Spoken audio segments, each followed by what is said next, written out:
தளபதி விஜய் அவர்கள் நடித்து வரும் தளபதி 68 படத்தின் ஃபர்ஸ்ட் லுக் இன்று வெளியாகிறது. இன்று மாலை 6 மணிக்கு ஃபர்ஸ்ட் லுக் வெளியாகும் என இயக்குனர் வெங்கட் பிரபு தனது எக்ஸ் தள பக்கத்தில் பதிவிட்டிருக்கிறார். நேற்று நெல்லைக்கு போயிருந்த நம்ம தளபதி விஜய் அவர்கள் தூத்துக்குடி நெல்லை மாவட்டத்தில் மழை வெள்ளத்தால் வாழ்வாதாரம் பாதிக்கப்பட்ட 1500 குடும்பங்களுக்கு நிவாரண உதவிகளை வழங்கினார்.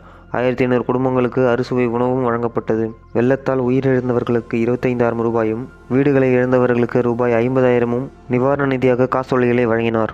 மற்றும் மீட்பு பணியின் போது மின்சாரம் தாக்கி உயிரிழந்த ராபின்சன் குடும்பத்திற்கு ரூபாய் 1,00,000 ரூபாயும் விஜய் வழங்கினார். தளபதி விஜய் அவர்களை காண நெல்லை ரசிகர்கள் குவிந்ததால் நெல்லையின் ஒரு பகுதி திக்குமுக்காடியது. வீடியோ ஃப்ரெண்ட்ஸ் அண்ட் ஃபேமிலியோட ஷேர் பண்ணுங்கள்.